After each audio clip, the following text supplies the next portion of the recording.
Hello. Hello. Uh, Start delay, everyone. I'm sure I'm audible to everyone. Yes.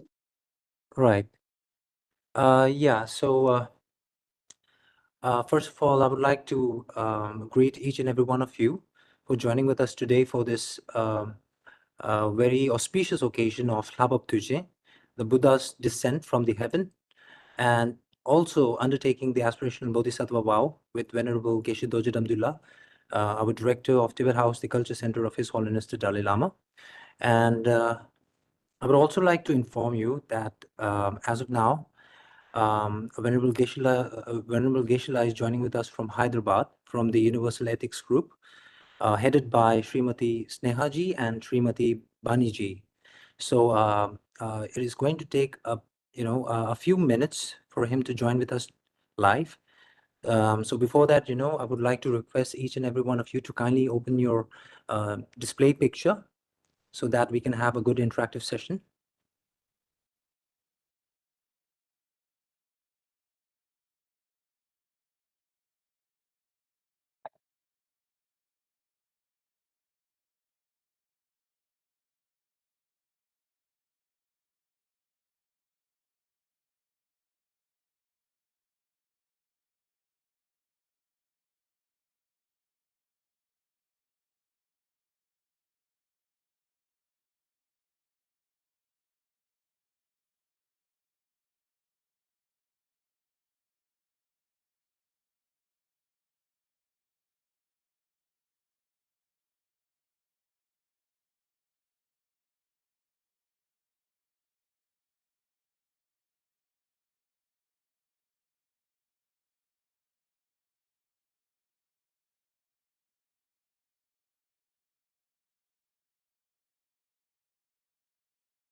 All right, so let us begin with today's event of aspirational. Lagishla.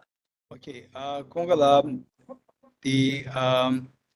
let me quickly tell you that all the participants, Kongala will first make a quick description of today's the ceremony, and after this, then for all the participants, we have here, as Kongala already explained, that the Sneha who started this the study group, Universal Ethics Study Group, and then the Shirvani ji, two of them collaborated, and they are now heading this Universal Ethics Study Group, and they invited me to conduct a 3-day retreat here, and we're also doing the Lha Bab Düchen of the ceremony from here. It's a very beautiful place. And what we'll do is that after Kunjab Kungala Apurun Kone Tibet House, they did the introduction, then Ashagunla is here. Ashagunla will make sure that you will see what is happening here. First, with all of us making prostrations together. And if you can make prostration, you can also make prostration. After that, then we'll offer lights and you will see the light offering. And then we will proceed with the program. Okay. Yes, Kungala, first you do the intro. Right, Gishla. Thank you very much, Gishla. First of all, I would like to pay greetings to each and every one of you who are joining with us today live to undertake the aspirational Bodhisattva vows on this very auspicious occasion of Lha Bab Düchen, the Buddha's descent from the heaven. And I would also like to, I would also like to greet our Russian participants who are joining with us from Russia.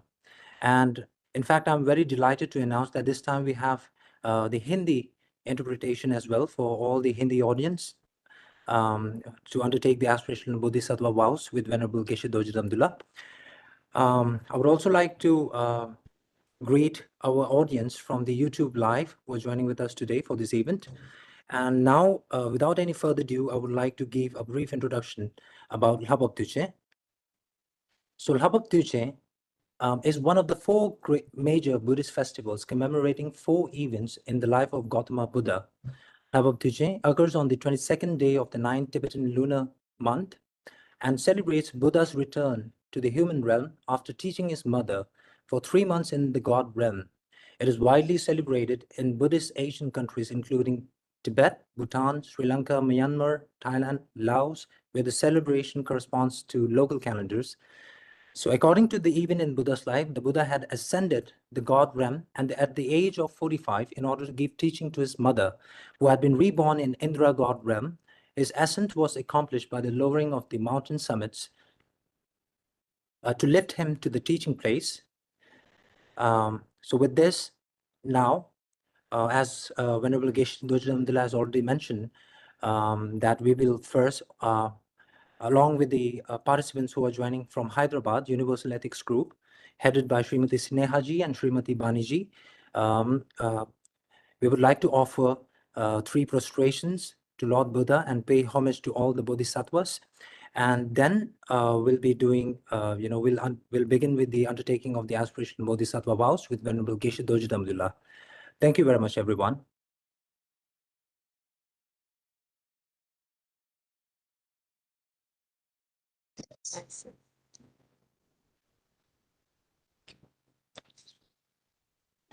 May I request all the participants to offer 3 prostrations and before we begin this session.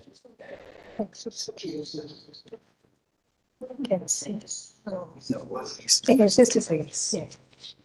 And I just want to see.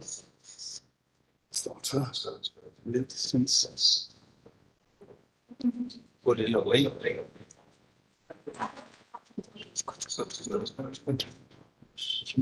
Frustration myself, into my streets, to monastics.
Key there?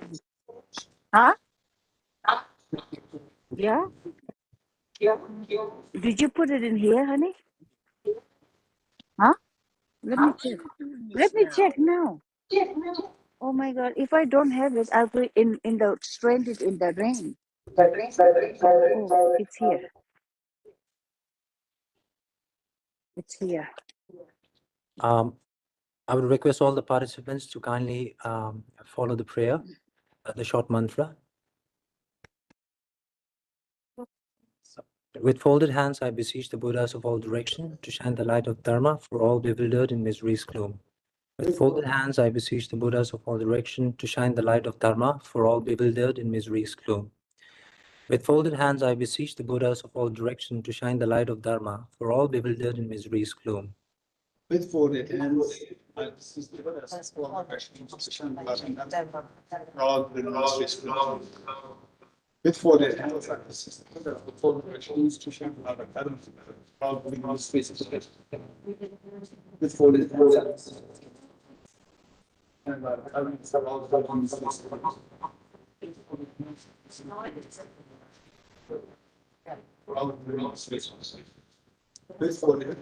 beseech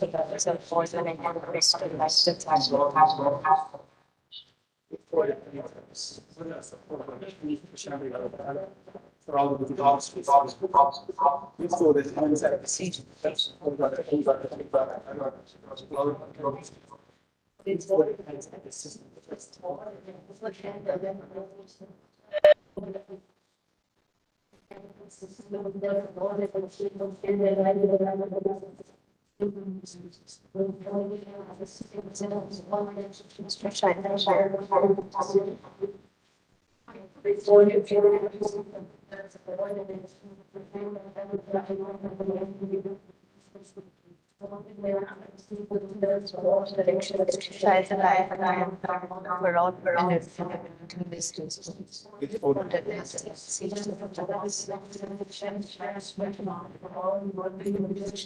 This is a good angle.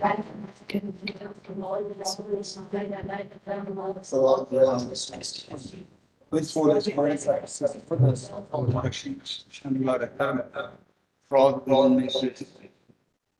With folded hands, I beseech the Buddhas of all directions to shine the light of Dharma for all bewildered in misery's gloom. With folded hands, I beseech the Buddhas of all directions to shine the light of Dharma for all bewildered in misery's gloom. With folded hands, I beseech the Buddhas of all directions to shine the light of Dharma for all bewildered in misery's gloom. All directions to shine the light of Dharma for all bewildered in misery's gloom. With folded hands, I beseech the Buddhas of all directions to shine the light of Dharma.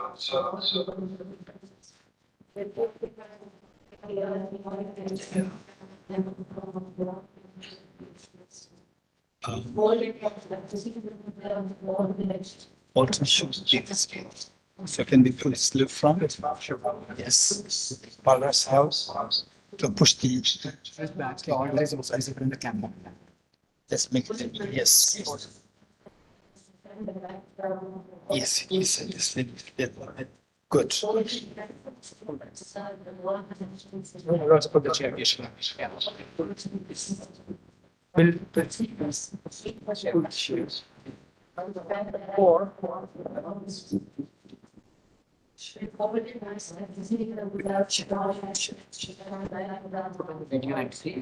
yes. Oh.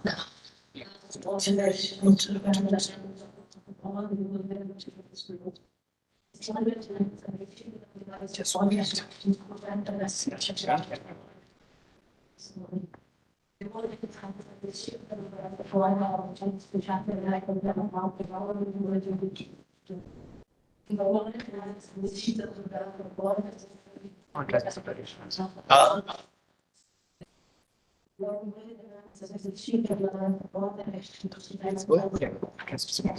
Yes.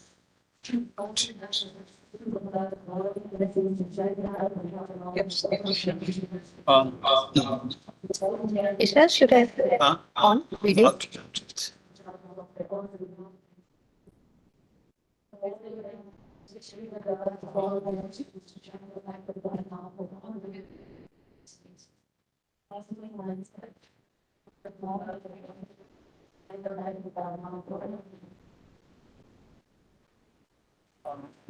Okay.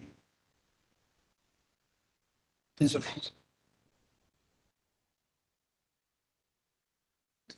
okay. One girl comes, toddler, fruits, like materials, like exchange.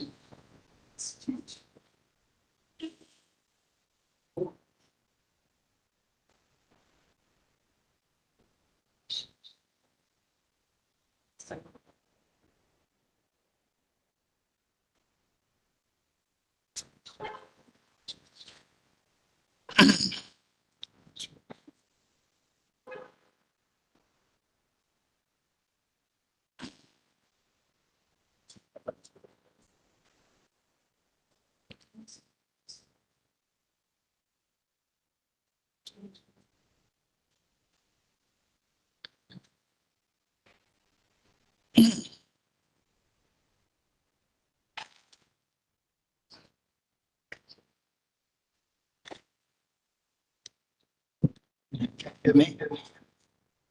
Can you hear me?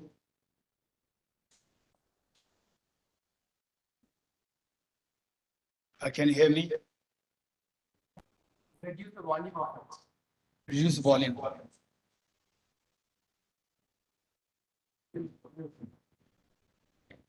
Can you hear me? Can you hear me? Can you hear me? Okay, so this projector is not working. Okay, online participants, do you hear me? Can you hear me? Clear? Yes. Yes, Geshe-la. Okay.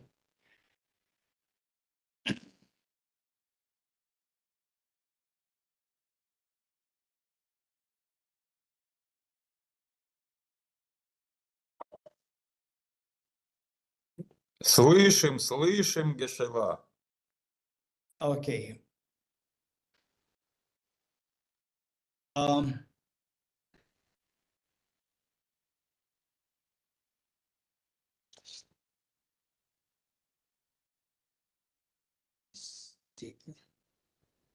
Delete this side. Not this side, this side. Hold this side. This the same. Just little this side. Like this angle. Yes, yes. Slowly, both of you. No, keep this. That one. Yes.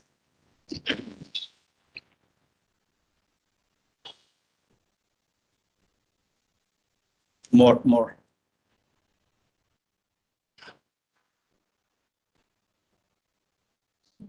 Okay, good. Yes, thank you. Okay. I hope that you must be all wondering as to what's happening. All the online participants, you must be wondering what is happening. We are in a very beautiful place in Hyderabad. And just for information, it's so coincided that, yes, that it's so coincided that the program, the Bodhicitta retreat, which Universal Ethics Study Group in Hyderabad, they made the request, and the first day coincided with Lha Bab Düchen, very auspicious day, on which the Buddha descended from the 33 or Sumjusasum or 33 God realm. After staying there for 3 months, monsoon retreat, and we are being very auspicious, fortunate that we are here in Hyderabad, and we have the two main hosts here who started the Universal Ethics Study Retreat, study group. We have Snehaji, and we have Srivanaji, and the family were involved. Now the group is increasing in size and strength, and very inspiring indeed. And that the for your information, Hyderabad, this is a place where I remember most likely His Holiness the Dalai Lama visited so many times. But the one thing that I can say for sure is that I think back in 2007, 8, His Holiness visited Hyderabad once more. And during that time, there is one huge lake. What is that? Hussain Sagar Lake. And the Buddha statue, huge Buddha statue, was installed in the middle of the lake. It was beautiful. Is the whole attraction, the beauty of Hyderabad, just the lit up. It started to glow with the Buddha statue standing in the middle of the Hussain Sagar Lake. And His Holiness was requested to bless whole Hyderabad. The Buddha statue, their consecration was done by His Holiness the Dalai Lama. And that was one part of the story. That was perhaps my first visit to Hyderabad. Then after that, 2 more visits at the invitation of the Kana, the meditation center. And now this is more officially, this is my 4th the visit to Hyderabad at the invitation of the Universal Ethics Study Group, as I said earlier. And it is very auspicious that they are, say, in the daytime, we had about like 30, I learned that there were like 33 people who took part in the study program here. And we are currently doing the Bodhicitta retreat with a combination of the 4 seals, purpose of life, later on the wisdom of emptiness, Bodhicitta, and so forth. So having said this, is very auspicious that we're all there as a part of this, what is happening here in Hyderabad. And then all over the world, people are celebrating this day that Buddha came back to planet Earth from the Avatamsaka heaven after giving teachings to the Buddha's mother, who passed away when the Buddha was just 7 days old. And the Buddha's mother took birth there. And the Buddha also visited, then give teachings to the Buddha's mother and all the god and goddesses. And some of you may be interested to know, where is that place where the Buddha descended from the heaven to the planet Earth? It was Sangasya. And I'm sure that there are if there's the Hindi translation, then some of the participants for this program from the Hindi speaking section, they're from Sangasya, the place where the Buddha descended. And it is just about, I think about like 200 kilometers from Delhi in UP.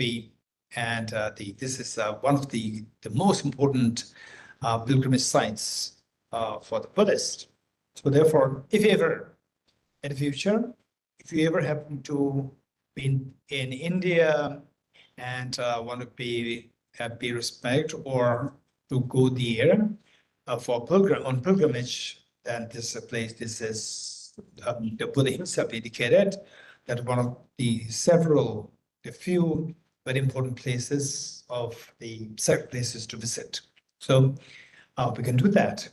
And there is a group there, of course, by birth being Buddhist, a whole community being Buddhist. There's one, the gentleman by the name Mr. Sureshji, and the whole family and the whole team. There's a huge community headed by Mr. Sureshji, who is actually taking care of the sacred place there. And anybody who is interested, he is extremely kind to help support your visit, because that place is, as a village, is a little remote, and they are local there. They can help you. Okay, so this is just a little bit of intro about this, and today how significant this program, this day is. And on this day, I remember that it must be yesterday that His Holiness the Dalai Lama conducted one program which I witnessed from the YouTube. That His Holiness was indicating that today is going to be the Lha Bab Düchen, that is the Buddha descended from the 33 in God's heaven to the planet Earth, and that if you can take the aspiration Bodhisattva vow by meditating to emptiness and bodhicitta, that would be greatly, greatly significant. This is what is indicated, and we're all here to take part in this program. So with this in mind, having said this, the Kungala, let us turn to page 3 of the page 3, and if possible, somebody should do screen sharing here. Okay, that's good. Thank you. That's good. Okay, if the Kungala can make it a little bigger for everybody. Bigger meaning that the, I don't know what is this, the side one is not necessary.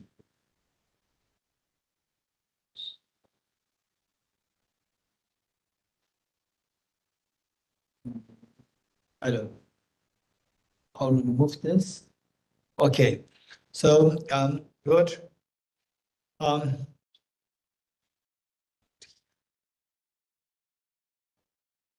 Okay, on the offline participants, if there's anybody who likes to, if you cannot see this so visibly there, then you can use this book. Anyone? There's one extra book. I can see the screen. And some of you online, the offline participants, the Sneha must have shared with you the link, and you can, if you have your mobile, you can just press the link and you can see the screen. The screen sharing is very important because the whole program runs based on this the screen sharing. So having said this, the setting proper motivation is a great opportunity for us. That His Holiness the Dalai Lama is, we are with His Holiness. We are breathing the same air as His Holiness the Dalai Lama. We are treading on the same planet on which His Holiness the Dalai Lama has the set foot, and still we are with him. And that the Buddhist Shakyamuni, the actually who birthed here, became enlightened here, and turned the wheel of Dharma. So we are very fortunate from that point of view. And with this mindset and proper motivation with 3 points. 1, refuge field, visualize all the enlightened masters, Buddha Shakyamuni, His Holiness the Dalai Lama, and so forth. And that they are so loving, caring, and embracing. Also, let us look for the Bodhicitta field, let us visualize your 2 kind parents, all family members, including children, and all other dear mother sentient beings, human beings, animals, insects, hungry ghosts, god and goddesses, spirits, all the sentient beings with us. And the purpose of this practice is to awaken the seed of perfection within us, awaken the Buddha energy within us, by removing all the mental dirt. And the mental dirt primarily consists of 2 parts. One is afflictive obscurations, and the other one is cognitive obscurations. And afflictive obscurations, root is self-grasping ignorance, and the cognitive obscurations, the subtle stains of self-grasping ignorance, that is the offshoots, and the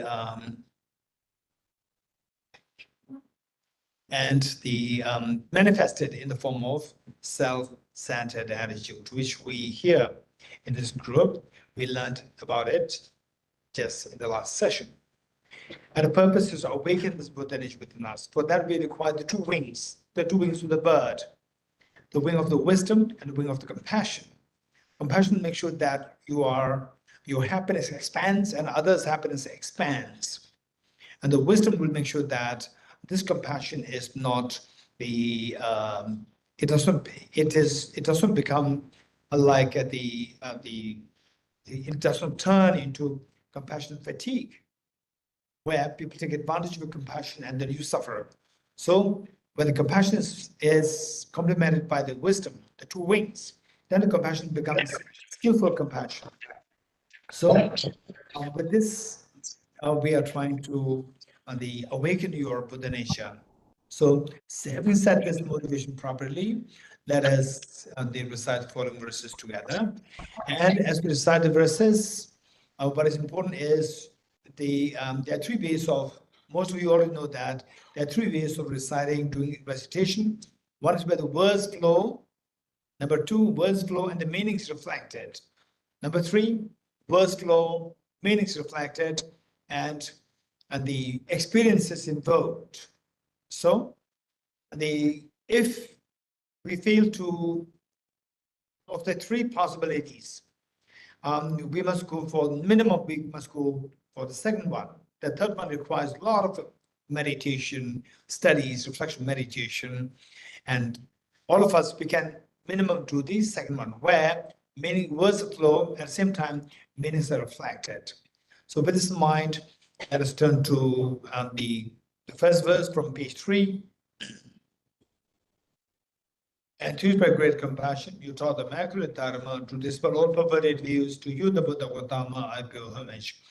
And teach by great compassion, you taught the Immaculate Dharma to dispel all perverted views. To you, the Buddha Gautama, I pay homage. And teach by great compassion, you taught the Immaculate Dharma to dispel all perverted views. To you, the Buddha Gautama, I pay homage. Taking refuge in general Bodhicitta, I go for refuge and am enlightened to the Buddha, the Dharma, the Sangha. By my accumulations of practice of giving and so forth, may I become a Buddha to benefit all sentient beings. I go for refuge and am enlightened to the Buddha, the Dharma, the Sangha. By my accumulations of practice of giving and so forth, may I become a Buddha to benefit all sentient beings. I go for refuge and am enlightened to the Buddha, the Dharma, the Sangha. By my accumulations of practice of giving and so forth, may I become a Buddha to benefit all sentient beings. Sanye joda zoge jona ma chanjo bardo dane gyalso che age jinso kepe sonamge jola penjire sanje jobare sho. Okay, the IT staff, is there possibility for to bring the screen somewhere here so the others can see? It's too far away, letters too small. The screen can bring this here. The screen. I'm talking to the offline, and somebody can help. Somebody. The link.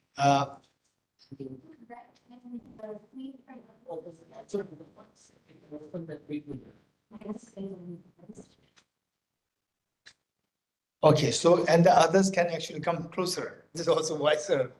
Yeah, come closer here. I'm talking to the offline participants. Come closer. Come closer. Those at the back, can you come here? Okay, I'll come closer here. Come, those at the back. Young boys, come here. Come. Vishal, come. Oh, you have the book. Those who have the books is not a problem. Without books, you can come closer. Ruhi, you can come closer. Okay, the books here.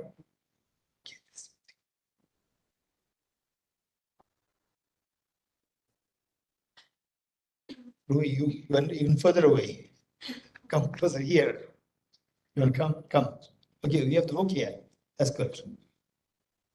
Okay, all the participants offline, you have the books or you have something to, you can see that? Okay, Chandrasekhar, thank you so much for being the, what is that, with the multi-hands. Okay, so thank you. A little.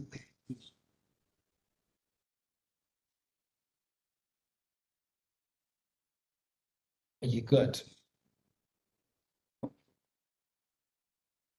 Further away. This, the projector, you can take it further away.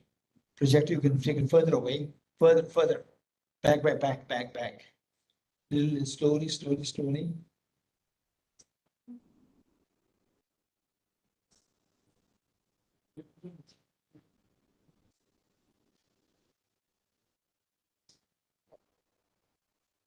Okay, just imagine. So today is the world, okay, online, offline, both. Today's world of technology.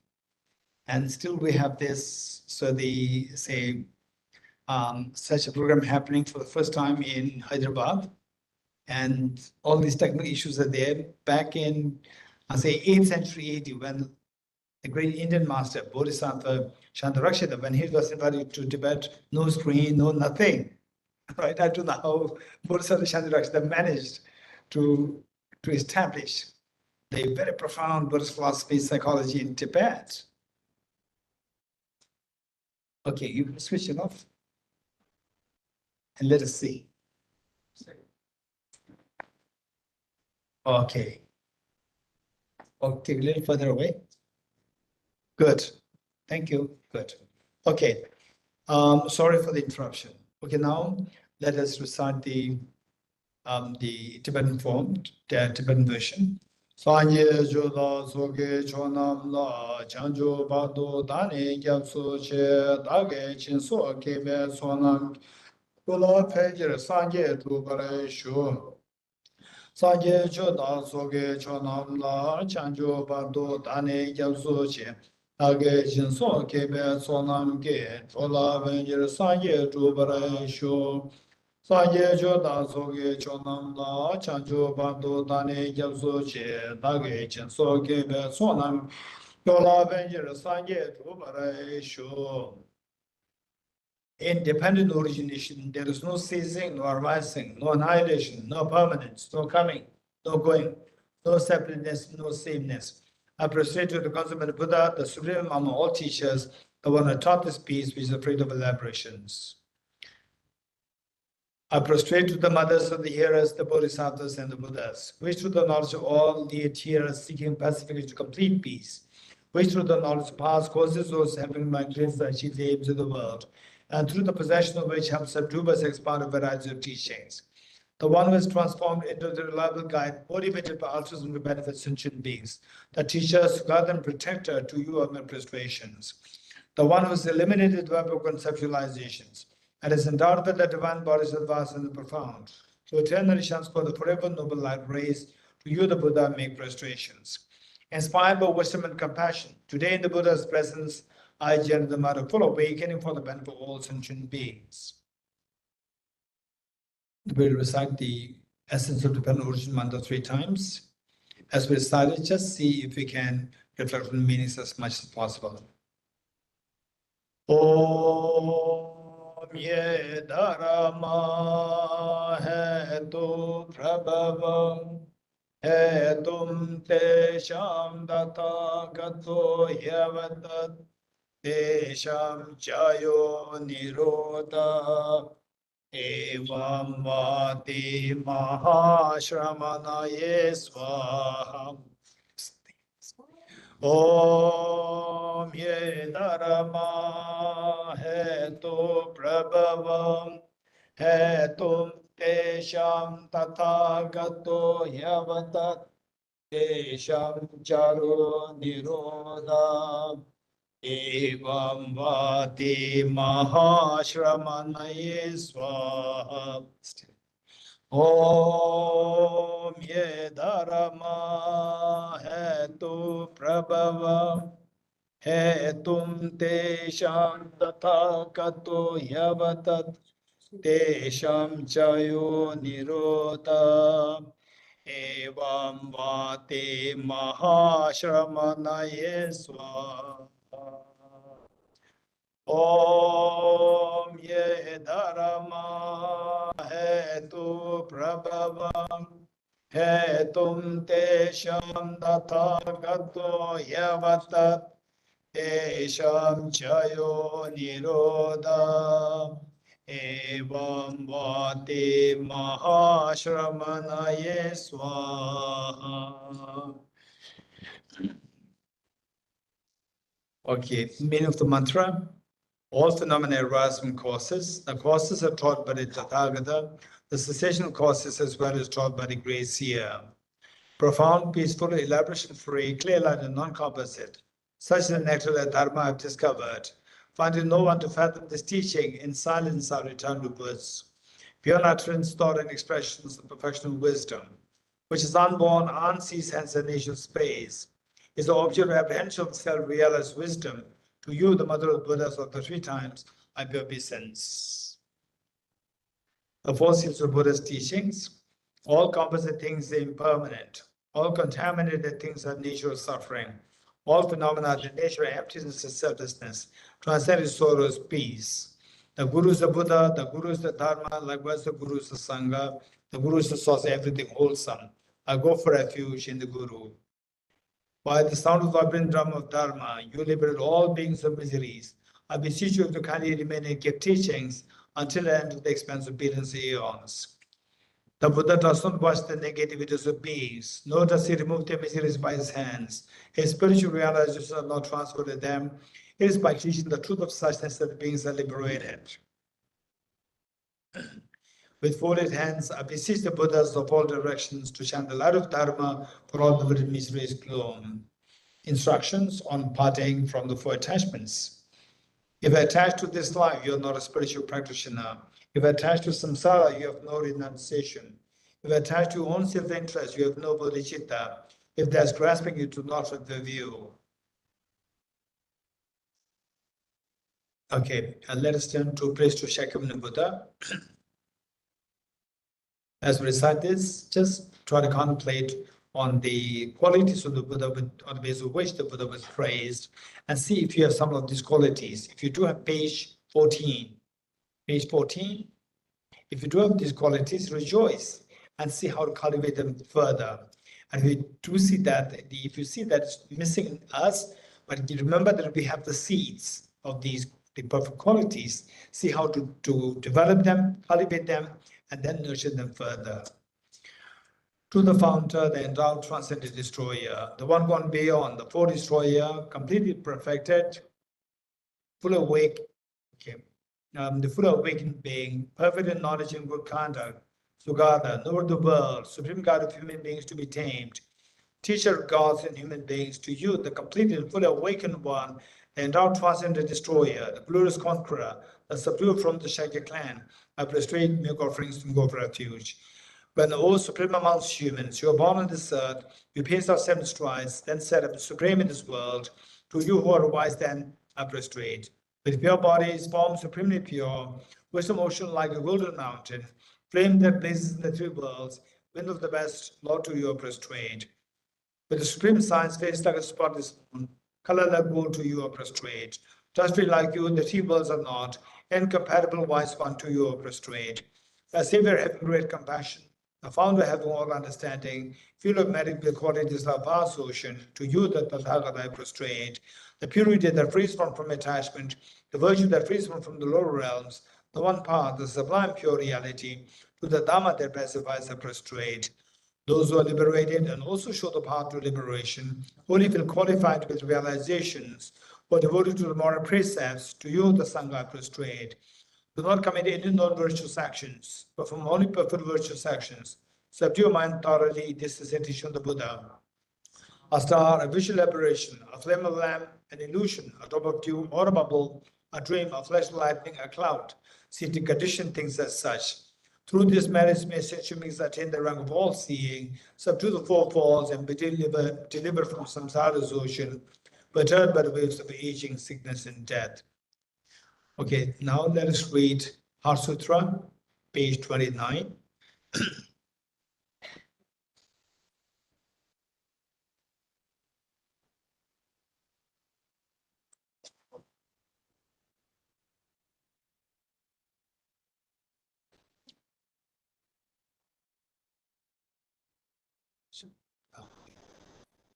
What's this? What's this? No, not this one. Not this one. This one. Just this. I know.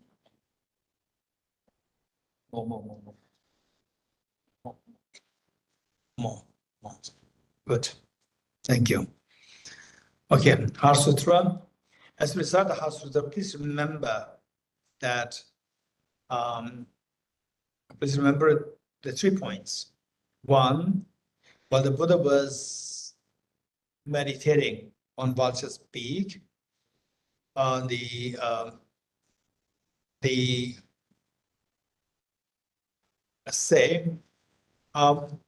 what was Arabata Vidishvara contemplating on emptiness?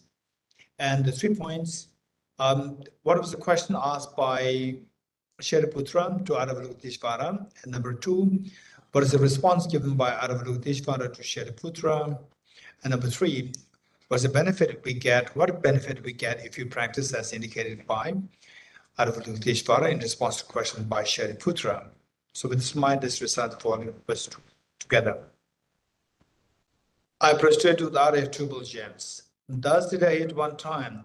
The Buddha was dwelling on the mass of Valsas mountain in Rajgriha, together with a great community of monks and a great community of bodhisattvas. At that time, the Buddha was absorbed in the concentration on the categories of phenomena called profound illumination. Also at that time, the Bodhisattva Mahasattva Avalokiteshvara looked upon the very practice of the profound illumination of wisdom and beheld those 5 aggregates also as empty of inherent nature. Then through the power of the Buddha, Venerable Shariputra said this to the Bodhisattva Mahasattva Avalokiteshvara: how should any child of the lineage who wishes to practice the active of the profound perfection of wisdom train? He said that, and the Bodhisattva Mahasattva Avalokiteshvara said this to the Venerable Shariputra: Shariputra, any son of the lineage or daughter of the lineage who wishes to practice the active of the profound perfection of wisdom should look upon it like this, correctly and repeatedly, beholding those 5 aggregates also as empty of inherent nature. Form is empty, emptiness is form. Emptiness is not other than form. Form is also not other than emptiness. In the same way, feeling, discrimination, composite factors, and consciousness is empty. Shariputra, likewise, all phenomena are empty, without characteristic, unproduced, unseen, stainless, not without stain, not deficient, not fulfilled. Shariputra, therefore, in emptiness, there is no form, no feeling, no discrimination, no composite factors, no consciousness, no eye, no ear, no nose, no tongue, no body, no mind, no visual form, no sound, no smell, no taste, no object of touch, no phenomenon. There's no I element and so on, up to and including no mind element, no mental conscious element. There's no ignorance, no extinction of ignorance, and so on, up to and including no aging and death, and no extinction of aging and death. Similarly, there's no suffering, origination, cessation path. There's no exalted wisdom, no attainment, also no attainment. Shariputra, therefore, because there is no attainment, bodhisattvas rely on and dwell in the perfection of wisdom, the mind without obscuration, thus without fear. Having completely passed beyond era, they reach the end point of nirvana. All the Buddhas who dwell in the 3 times also manifest a complete awakened, unsurpassable, perfect, complete enlightenment in reliance on the perfection of wisdom. Therefore, the mantra of the perfection of wisdom, the mantra of great knowledge, unsurpassed mantra, the mantra equal or unequaled, the mantra that thoroughly pacifies all suffering, should be known as truth, sincere, not false. The mantra of the perfection of wisdom is declared: Teyatha Om Gade Gade Para Gade Para Samvade Bodhi Swaha. Shariputra, the Bodhisattva Mahasattva, should train the profound perfection of wisdom just like that.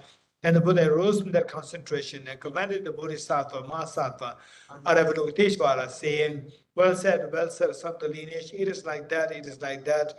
One should practice the profound perfection of wisdom, just as you've indicated, even that the Tathagatas rejoice. The Buddha, having thus spoken, the Venerable Shariputra, the Bodhisattva Mahasattva Avalokiteshvara, those around in the entirety, along with the world of gods, humans, asuras, and gandharvas, were overjoyed and highly praised that spoken by the Buddha. Okay, as we recite the Sasura mantra, imagine that you are on the vulture's peak, where the Buddha Shakyamuni was presiding with the congregation. His Holiness the Dalai Lama, who blessed this place so many times through his visits, and then Avalokiteshvara, Shariputra, and imagine that the Buddha Shakyamuni is exhorting us thus: don't remain in the fears of samsara. Come towards the ultimate happiness by awakening the seed of perfection within you. And you're hearing what the Buddha Shakyamuni is exhorting us. You're so inspired, so happy, and when you inform this to your 2 parents, your children, and all of family members, all Dhamma sentient beings, look, this is what a compassionate teacher Buddha Shakyamuni is exhorting us: not to stop shedding tears of miseries. Stop losing your freedom, gain the complete freedom by eradicating the 2 internal factors: self-grasping, ignorance, and self-centered attitude. And everybody hearing what you're saying, they're so inspired and they so happily join you in this mantra recitation. With this mind, let's recite this 7 times together. Teyatha Om Gade Gade Para Aragate Arasamgate Bodhisvaha Dhyata Om Gate Gate Aragate Arasamgate Bodhisvaha Dhyata Om Gate Gate Paragate Arasamgate Bodhisvaha Dhyata Om Gate Gate Paragate Arasamgate Bodhisvaha Dhyata Om Gate Gate Paragate Arasamgate Bodhisvaha.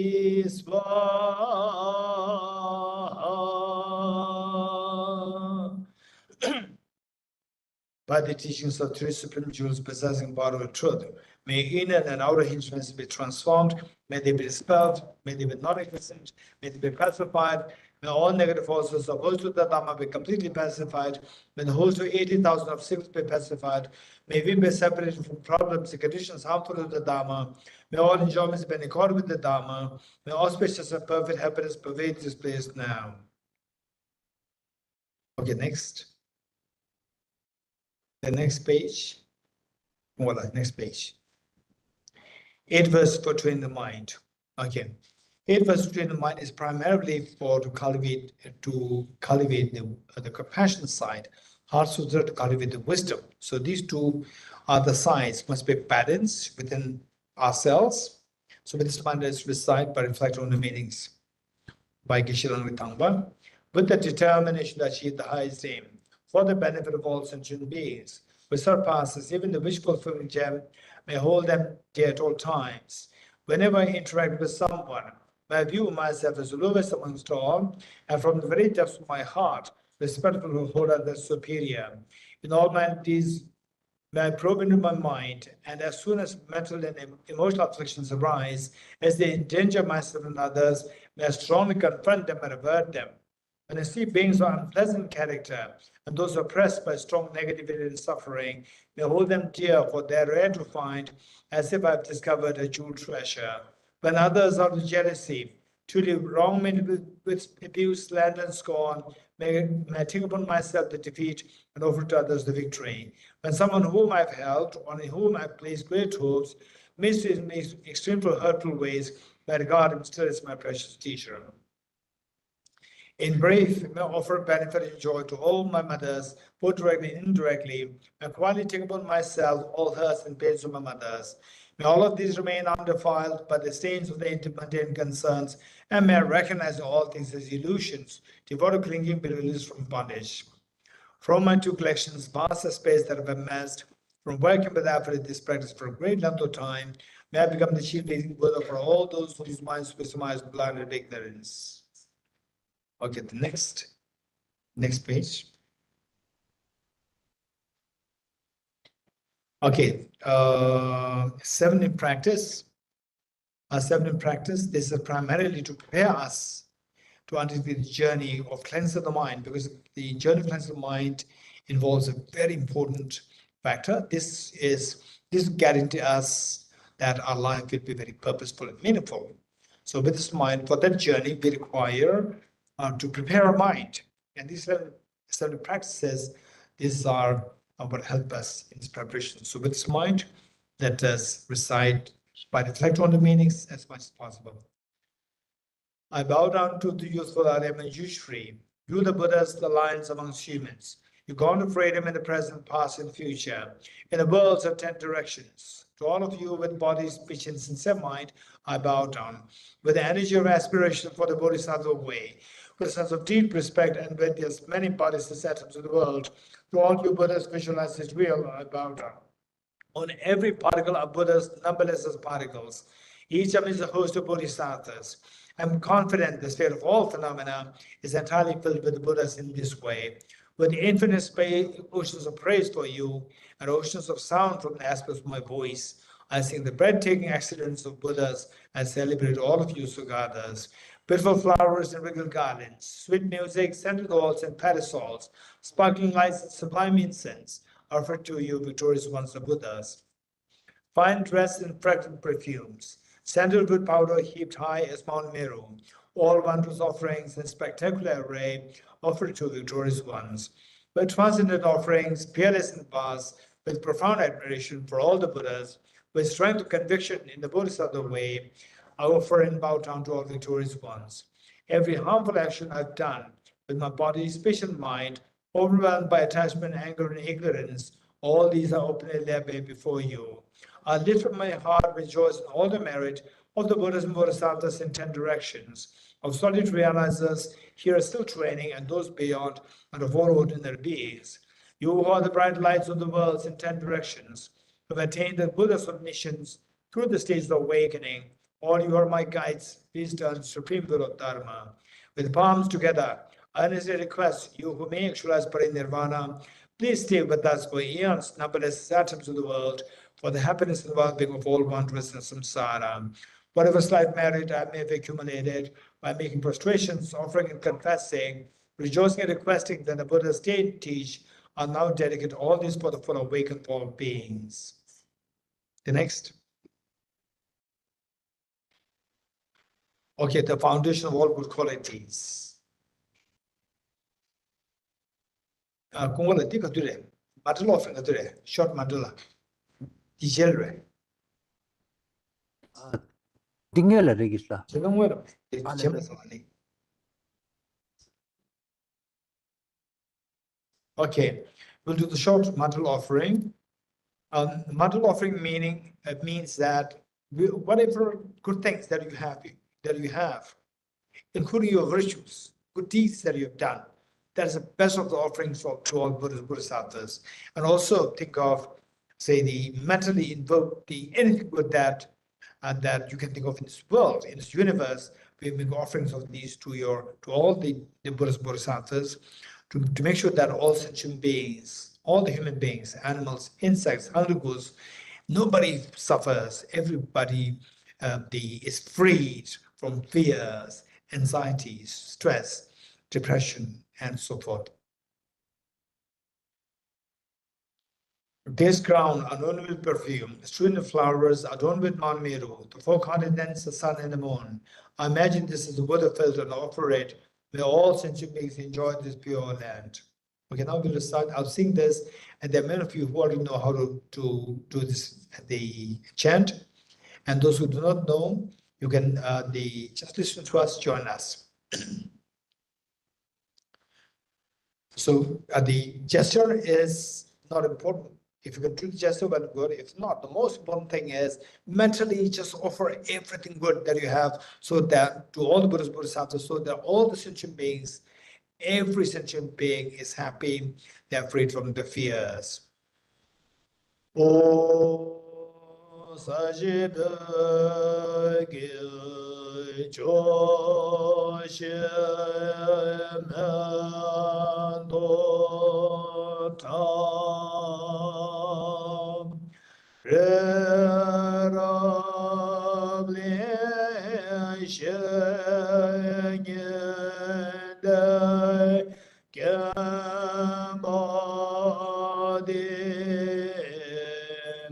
Sanje Shendo Mede Uvaye Oganam Dajelai Chubarai Sho. Okay, now after making the offering, then we make the request to all Buddhist Bodhisattvas to bless us. So this verse we will recite together. May I be blessed that my mind is directed towards the Dharma. May I be blessed that my Dharma practices on the proper path. May I be blessed that the path is free of flaws. May I be blessed that the flaws are seen in the light of exalted wisdom. The four Dharmas of Venerable Bhikshu Mahasattva, becoming utterly frustrated with the ignorance that grasps into existence, please bless me with genuine renunciation, seeing all aspects of samsara as vicious and repulsive. Please bless me that my mind soon overflows with the precious bodhicitta that cherishes others more than myself. Please bless me to have an immaculate experience with the wisdom of emptiness that does not see even an atom of intrinsic reality, on the basis of understanding how things come into being by dependent origination through mere conditioning. Please bless me that my mind soon overflows with the precious wisdom of the non-duality bliss and emptiness. Edam Guru Rana Mendelagam Niratiyame. Okay, the next. Next is the roadmap to full awakening, the roadmap to your infinite happiness, roadmap to attaining fearlessness. Okay, it's only just 14 verses. And just let's contemplate on this, that your mind is reshaped, realigned to go in the direction of full awakening, the state of total freedom from miseries and infinite happiness for yourself and for all the demonstration beings. By Lama Tsongkhapa, the foundation of all good qualities is a kind and perfect pure Guru. Correct devotion to him is the root of the path. By clearly seeing this and applying great effort, please bless me to rely upon him with great respect. Understanding that the precious freedom of this rebirth is found only once, is great and meaningful, and is difficult to find again. Please bless me to generate the mind that unceasingly, day and night, takes its essence. This life is as impermanent as a water bubble. Remember how quickly decays and death comes. After death, just like a shadow follows the body, results of virtuous and non-virtuous karmas follow. Finding firm and definite conviction in this, please bless me always to be careful, to abandon even the slightest negativity and accomplish all virtuous deeds. Samsaric splendors are unsatisfying and unreliable. Seeking them is a door to all suffering. Recognizing these shortcomings, please bless me to generate the strong wish for the bliss of liberation. Led by the spirit of thought, mindfulness, alertness, great caution arise. The root of the teaching is keeping the Pratimoksha vows. Please bless me to accomplish this essential practice. Just as I have fought in unity of samsara, so of all mother migrated beings, please bless me to see this, train in supreme bodhicitta, and bear the responsibility of freeing migratory beings. Even if I develop bodhicitta, but I don't practice the three types of morality, I will not achieve enlightenment. With my clear recognition of this, please bless me to practice the bodhisattva vows with great energy. Once I pacify distractions to wrong objects and correctly analyze the meaning of reality, please bless me to generate clearly within my mind's frame the unified path of karma by expression inside. Having become a pure vessel by training in the general path, please bless me to enter the holy gate of the fortunate ones, the supreme Vajra vehicle. At that time, the basis of accomplishing true attainments is keeping pure vows and samaya. As I become firmly convinced of this, please bless me to protect these vows and pledges of my life. Then able to realize the importance of the two stages, essence of Vajrayana, by practicing with great energy, never give up the 4 sessions. Please bless me to realize the teachings of the Holy Guru. Like that, may the Gurus who showed the noble path and the spiritual friends who practice in long lives, please bless me to pacify completely all outer and inner hindrances. In all my lives, never separated from perfect Gurus, may enjoy the magnificent Dharma, by completing the quality stages of the paths, may cool attain the state of Vajratara. Okay, next we'll recite the maximum verse. This is a praise initially composed by Lama Tsongkhapa, and then the praise composed in order to glorify his teacher, Chizureda Ushinilotu. And then when the teacher saw this verse where Lama Tsongkhapa equated his teacher to the 3 perfect qualities of the enlightened ones, so the Buddhas, the perfect knowledge, personified by the Bodhisattva, the Manjushri, and perfect love, personified by the Bodhisattva of compassion, Adavlukateshvara, and the perfect power, personified by Arya Vajrapani. So the teacher, seeing this, he raised his own name and replaced it with his student's name. student, Anand Sunghaba's name, saying that this place fits better with you than with me. And then what we have now is now more like the composition of the teacher's glorification of the student, who is seen as Arivijishri, Arivaruteshvara, and Arivajrapani. So with this mind, and we are going to sing this together. And yes, when you sing this, those of us who do not know how to sing this, don't worry, just listen to us and join us. Those who know how to sing this, join us. And then when you sing this in Tibetan, we'll skip the third line, not for any other reason, just to accommodate the melody. So first we'll say the verse in English. You are Avalokiteshvara, great treasure of non-referential compassion, and Manjushri, master of flawless wisdom, as well as Vajrapani, teacher of hosts of demons without exception, Tsongkhapa, crown jewel of the sages of the snows, Tosan Tabai, at your feet and make prostrations. Okay, now the Tibetan. Kungala, Tibetan. Okay.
Reading the meaning once more. You are Avalokiteshvara, great treasure of non-referential compassion, and Manjushri, master of flawless wisdom, as well as Vajrapani, deserve holds the demons without exception. Tsongkhapa, crown jewel of the sages of the snows, Losan Tapai, at your feet make prostrations. Okay, next, the actual practice. Actual practice thus far is preliminary. Actual practice, which consists of okay, now Kungala, you can remove the screen sharing. Okay, now it's more practice. Kungala, remove screen share. Okay, good. For the actual practice, what we thus far is a preliminary, and now is actual practice, which consists of the first, the breathing meditation, and next, the breath meditation for the shamatha meditation. The next is the renunciation. We'll just do it very briefly, or otherwise we will move to the bodhicitta directly, and then followed by the emptiness, and then take the aspiration bodhisattva vow to observe, to commemorate the Buddha's the descent from Avatamsaka and heaven to the planet Earth. Okay, with this mind, meditation for 5 minutes.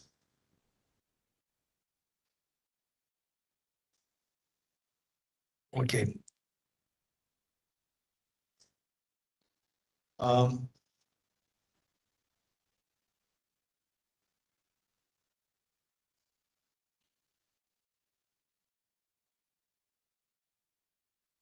Are you ready?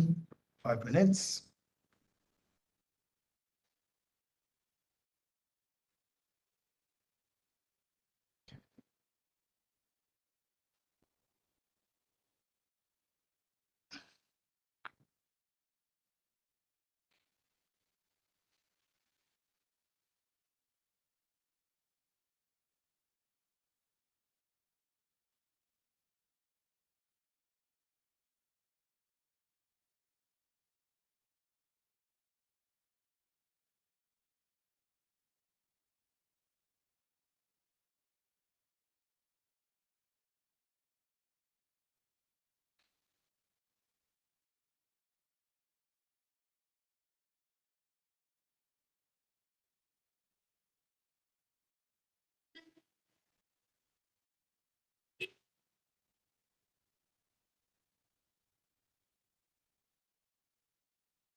Okay, thank you.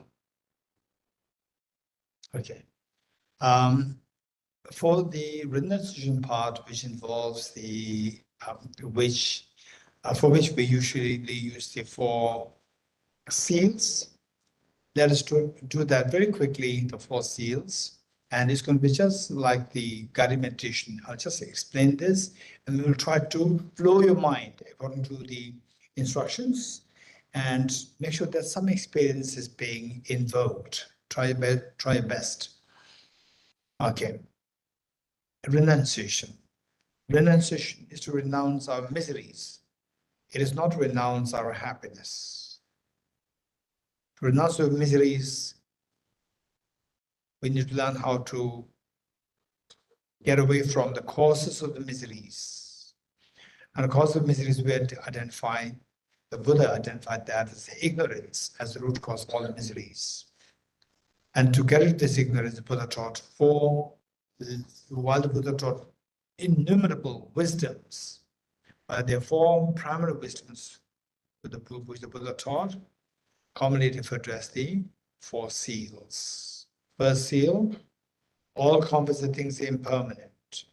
Just think about the beautiful moments you had in your life, your time as a little child with your parents, with your mom, with your dad, and you had no responsibilities. Everything is taken care of by your parents, and birthday parties, celebrations, New Year celebrations, and so forth. And all experiences that we had before, they're gone. And our youth, those of us who already reached age 20, 30, 40, 50, 60, 70, our youth is gone. It's impermanent. And all the fortresses and old palaces, they are the testimony to the reality of impermanence. Once upon a time, these places, ordinary people can hardly go there. It's so strongly guarded by the security guards, and inside is just a palace. The kings, queens, all the elegant festivities will go inside, but now they've become ruins, impermanence. This is what the Buddha indicated as good health ends with sickness. Youth ends with old age. What gathers ends in separation. What is accumulated exhausts, it ends in exhaustion. What is born dies. This impermanence. Yes. Think of that. We become very realistic. This is reality. So with this reality, excessive obsession to the wealth, excessive obsession to power, excessive obsession to creating divisions will all stop. Will then stop accumulating negative karmas.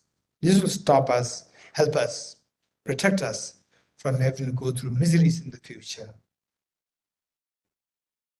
This impermanence is of 2 kinds, gross and subtle.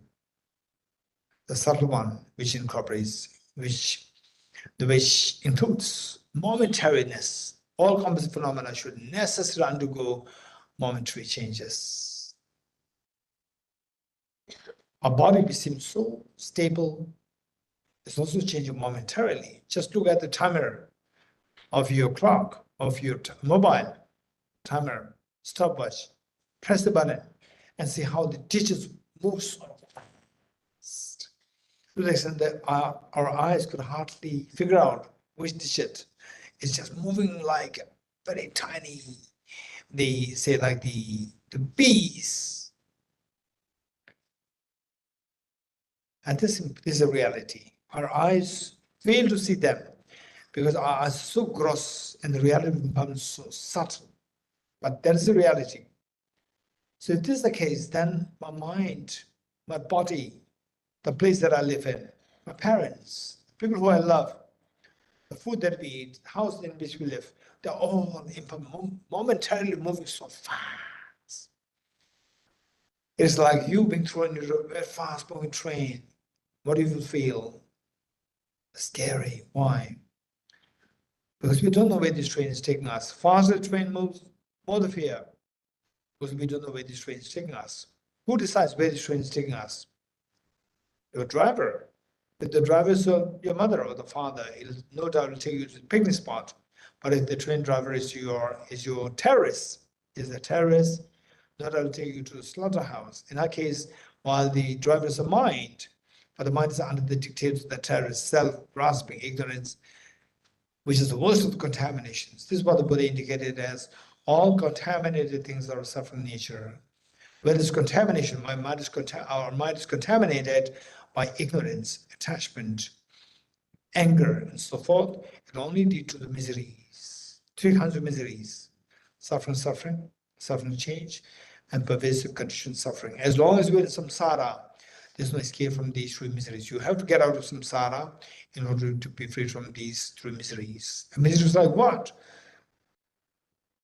Sickness, aging, death, tension, depression, anxiety, and so forth. Yes, one moment of such misery is good enough to nullify all the past moments of the merriments, festivities, birthday celebrations, picnics, family gatherings, so forth. That's very true. One moment of such a tragedy, loss of your near and dear ones, this is good enough that all what you experience as merriments, festivals, so forth in the past, they're also shallow, meaningless, and so gloomy, so trivial. Yes, it's so painful to think of the reality of life. Is there a way out? 2022, 23 stopped on its own. We did not do anything to stop that. Even if that was a very bad year, 2020, particularly 2020, COVID year. It all stopped. Likewise, when will all these miseries that we go through, when will they stop? There will never be a time that they will stop on their own unless we put effort. What kind of effort is required? Effort such as the effort to counteract the root of the miseries. What's the root of miseries? Self-grasping ignorance. And how to overcome that? By introducing the life of the wisdom. What is that wisdom? To see that everything is like a dream. To discover the dream as dream, all the fears and dreams stops. So we are going through another dream, unconventional dream, which is all created by our own mind. So when you wake up from the unconventional dream, all the fears of the unconventional world or samsara will stop. Okay, what do you do with this? Let's quickly meditate on emptiness. And given that offline participants, most of you already introduced emptiness, and offline here, some of you are new to this concept, don't worry, but we're going to study the next 2 days.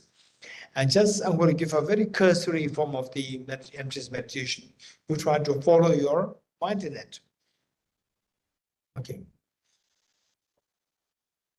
Let's meditate on the dreamlike nature of yourself. What are you doing? I'm meditating. And how does this person who you see as I exist from the object, or like a dream that your mind is creating it? Of course. Oh, so objective real. That is ignorance. Even the self is also like a dream, as the ignorance. How do you know that this ignorance? To evaluate it, this ignorance or wisdom. I remember what Arunachala taught.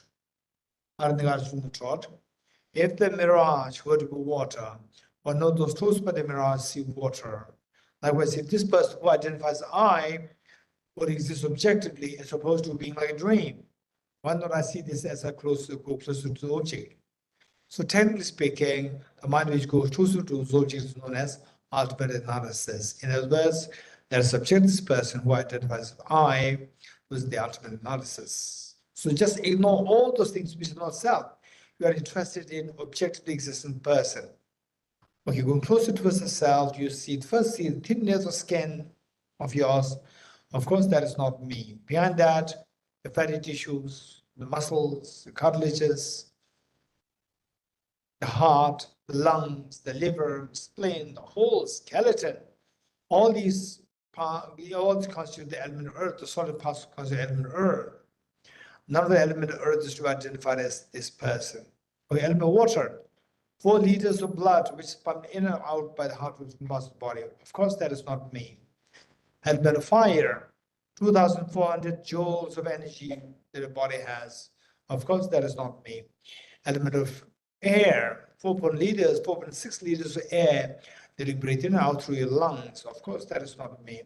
Element of space, the vacuum. Our body is made of billions of atoms, billions and billions of atoms, and atoms are essentially vacuum in nature. The space occupied between the electrons and the nucleus is so huge in comparison with the space occupied by the neutrons and the nucleus. So, but the space is not me. I'm a solid person, and space vacuum in nature, even that is also not me. Your consciousness or your mind. People can see me. People cannot see my mind. I am a male. I'm a non-male. I'm a female. I'm a not female. But my mind doesn't have a gender. Gender is possible on the basis of the body. So even this mind is also not me. Okay, now tell me, which of 6 elements is the self? None is to identify as the intrinsic as the self. If not, the 6 elements, remove the 6 elements to see if the self exists as different from the 6 elements. Remove 6 elements, what is left? Nothing is left there. Okay, now tell me, from the object, you have come too close to the object, subjecting this person to ultimate analysis. Where is the self? Nowhere. It simply disappears. Stay in this experience for a while. This is a very profound experience, but how does it, what's the benefit of this? Just as this self disappears in the experience of ultimate analysis, all your sorrows, all your miseries, sickness, aging, death, so forth, if you subject them to ultimate analysis, they will likewise dissolve into emptiness. So all the sorrows are transcended, all the miseries and mental disturbance subsides, and the peace dawns in you, the peace arises in you.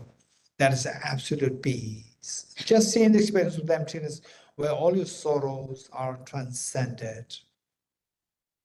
Just generate very strong aspiration. May I experience this emptiness where all my sorrows dissolve. Okay, that is the renunciation. Now slowly get out of the practice, and let us take a few seconds gap before we move to the Bodhicitta practice.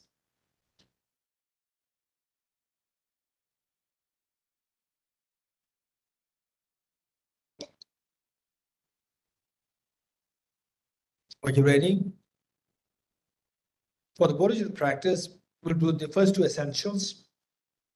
No, sorry, the first 2 immeasurables, and then move to the Bodhicitta commitment together.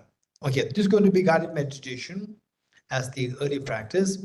And at times, when this practice may sound a little superficial, your mind may not resonate with these 2 practices, but this is the meaning of the practice. When you practice piano or the musical instrument, you mimic your teacher, you press the keyboard, the keys, but no music, only noise comes out. Keep practicing it, keep practicing. Gradually, it will become a beautiful music. This is meaning of the practice. So with this in mind, let us just follow instructions and let us reinforce the visualization of all the Buddhist Bodhisattvas in the space in front of us, particularly Buddha Shakyamuni, so who's Buddha Shakyamuni, who's descended planet Earth from the Avatamsika, the heaven. We're observing this day to day, and His Holiness the Dalai Lama, who is actually the vibrant sun of the whole world today. We're so fortunate. Just remember, invoke all the Buddhist Bodhisattvas, particularly Buddha Shakyamuni, His Holiness the Dalai Lama with you. And also, for the Bodhicitta field, you visualize your two parents and all your family members, including children, and all dear mothers and beings with you. And imagine that you are inspiring them to engage in this practice of the compassion. So with this mind first, immeasurable compassion. And just try to invoke the spirit. How good would it be that all my dear meditation beings are freed from suffering and the causes of suffering. May all my dear meditation beings be freed from suffering and the causes of suffering. I will take the responsibility that all my dear meditation beings are freed from suffering and the causes of suffering. Causes of suffering primarily consists of self-grasping ignorance and self-centered attitude. The Buddhist Bodhisattvas witnessing that you're making such a courageous commitment, the intense happiness and proud of you, this pride and happiness invoke their compassionate minds to accept the nectar as a very soothing lies to assume an ultimate sentient beings. The mere touch of lies and nectars with the body speaks to yours, washes away all the miseries and causes miseries from minds to sentient beings yourself. And you witnessing such a miraculous happening towards all the different sentient beings, you're intensely happy. Take 3 deep breaths, sighing with relief.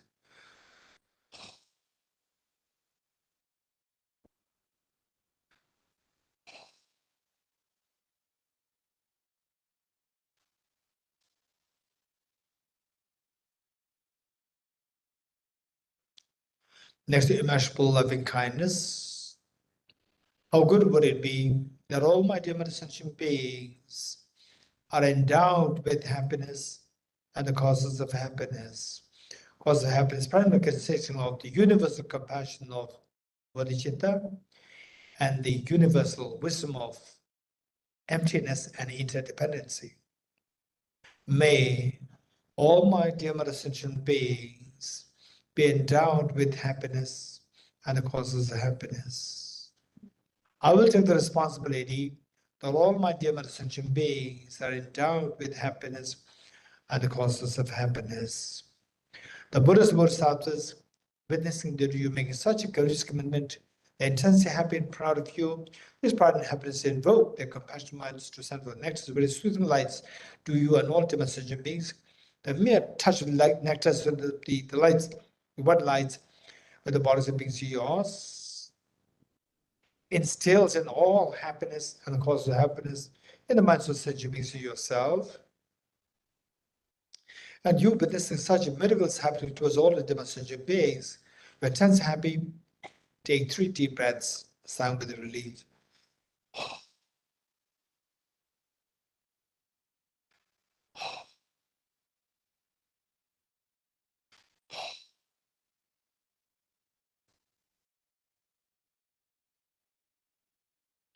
Okay, abiding this, the beautiful mind of unconditional love towards all the beings, imagining that you're looking at the eyes of each sentient being with so much love and affection that all beings feel themselves so special in eyes. With folded hands, let us make a Buddhist commitment 3 times together and wholeheartedly try to invoke this Buddhist spirit. When I say may I become Buddha, it means that may the treasure, ultimate treasure within us be awakened. This means Buddha means awakening. Let's say 3 times together. May I become Buddha for the benefit of all my dear mothers and sentient beings. May I become Buddha for the benefit of all my dear mother sentient beings. May I become Buddha for the benefit of all my dear mother sentient beings. Okay, this just imagine, visualize that this beautiful mind of the Bodhicitta is the most beautiful mind that can possibly exist in the universe. Slowly transform this beautiful mind of Bodhicitta that you meditated into a spotlessly clean white moon disk, 2 inches or 3 inches in diameter, horizontally sitting on the heart. Okay, it's amazing that you made such a courageous commitment to become Buddha for the benefit of sentient beings. But keep in mind that no matter how much you squeeze a handful of sand, no oil comes out. Yes, I know that. I'm not like a handful of sand, I'm like a handful of sunflower seeds, squeezing which oil does come out. I have the seed of perfection within me, of the Buddha nature within me. Okay, well, if this is the case, why not that this Buddha nature is awakened since innumerable lifetimes, since time immemorial, since primordially? Yes, it's all because that I'm deceived by the two demons, self-grasping ignorance and self-centered attitude. These two demons deceived me. And today I'm disillusioned by these two, and I'm going to do everything to exterminate the two demons. What are you going to do? I'm going to introduce very powerful antidote or remedy. What is that remedy? The wisdom of emptiness, the non-dual wisdom of emptiness. What is this wisdom of emptiness? Let us quickly reinforce the meditation of wisdom of emptiness, which we did as the third of the 4 C's of Buddhist teachings. Okay, let's quickly when meditate emptiness to yourself. What are you doing? I'm meditating. And how does this person who identified as I, objective real or like a dream? Of course, objective. Hey Siri, what's the time? This is known as self-grasping ignorance. How do you know that this self-grasping, this ignorance is not a valid mind?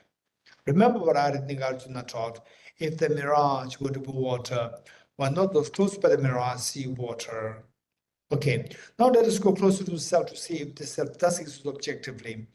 Going closer towards the self, we end up seeing 6 elements: and earth, water, fire, air, space, and consciousness or the mind. Okay, now which of the 6 elements is this person? None. Then remove the 6 elements. See if this self exists as different from these 6 elements. None. Now from the object, where is the self? Nowhere to be seen. Stay in this assessment for a while, which is the wisdom of emptiness. This is the most courageous wisdom. Is most courageous wisdom, courageous mind in this universe. Slowly transform this most courageous mind of the emptiness, wisdom of emptiness, into a spotless, clean, white, thumb-size, white vajra, vertically sitting on the moon disk at your heart. Okay, that's amazing. Now you have the moon, symbolic of the conventional bodhicitta, which is the aspiration, compassionate aspiration to become Buddha for the benefit of sentient beings, which will guarantee to eradicate the self-centered attitude. And the Vajra is symbolic of the ultimate bodhicitta, which is non-dual wisdom of emptiness, and this will guarantee to eradicate all the mental defilements, afflictive obscurations, and cognitive obscurations. Thereby, you will experience the fearlessness and infinite happiness. Okay, yes, I'm so fortunate. Meanwhile, don't forget that you have 2 parents, your children, and all demonstrations are suffering so badly. Invoke a great compassion towards them. And this compassion invokes the Vajramuni of your heart to multiply infinite number of times. Share one side of the Vajramuni at the heart of your mother, at the heart of your father, at the heart of each of the sentient beings, your family members, your children, and each sentient beings in India, in your own country, in the world, in the Milky Way galaxy, and in the entire universe. Every creature in the oceans, like from the tiny amoeba to the biggest of the blue whales, and in the wilderness, from the tiniest of the insects to the biggest of the elephants. Just imagine that everyone has a share of the virtual moon, which you so generously shared, you so kindly shared. Yes. Okay. Meanwhile, let us not forget that all Buddhist Bodhisattvas, they're watching us. Why not we invite all the Buddhist Bodhisattvas to be the witness and as guests to our undertaking the ceremony of taking the aspiration Bodhisattva vow. As a gesture of making the request to all Buddhist Bodhisattvas, let us slowly stand up to make 3 prostrations along with all divine sentient beings. Okay. Shagun. Okay, Shagun will show this screen through the 2 venerables and myself here, and then all the participants here, all 5 participants. And the order also. Together.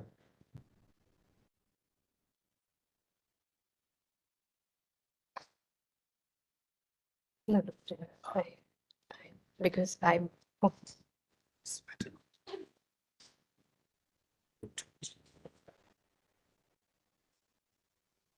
Daughter. the end of the.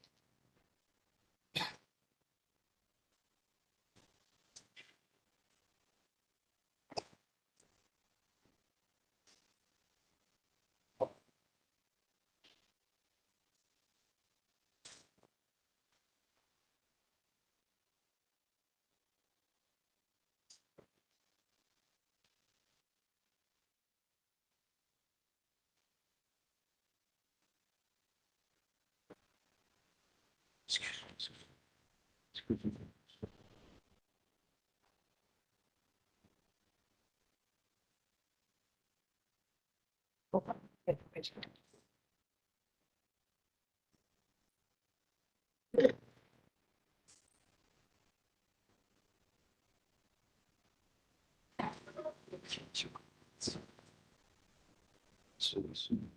Okay, see if you can sit on the right knees.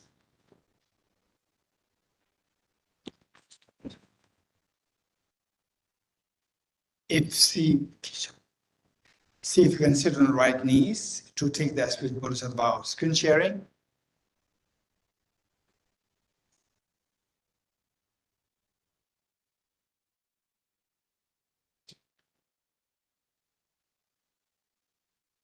the change. Okay, so now on since that it will take few minutes, since it will take a few minutes, if you start to feel the pain, then you sit in the most comfortable position the moment you start to feel pain, because the pain should not disturb us from our mental contemplation. Okay, so this is a great opportunity for us taking the aspiration Bodhisattva vow on this very auspicious day of the Buddha Shakyamuni's descent to the planet Earth from the 33, the God realm, and we get opportunity today to so much merit and so much meaning out of this practice. So with this in mind, let us recite the following verses together. Meanwhile, keep in mind that I'm going to take the aspiration Bodhisattva vow. And who's entitled to take the aspiration Bodhisattva vow? Anybody can take. It's not necessary that you should be Buddhist. If non-Buddhists, if non-believers can also take the aspiration Bodhisattva vow. But the point is that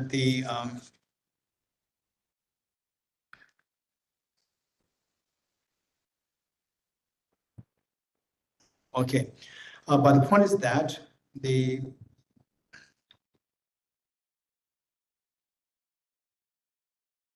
this light can be this light. No, it was you. Okay. Not like this. Yes, yes. A little further away. Okay, thank you. Thank you, thank you, thank you.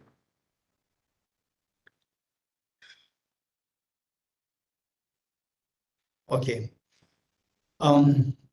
The idea is that I'm going to explain the first verse very quickly.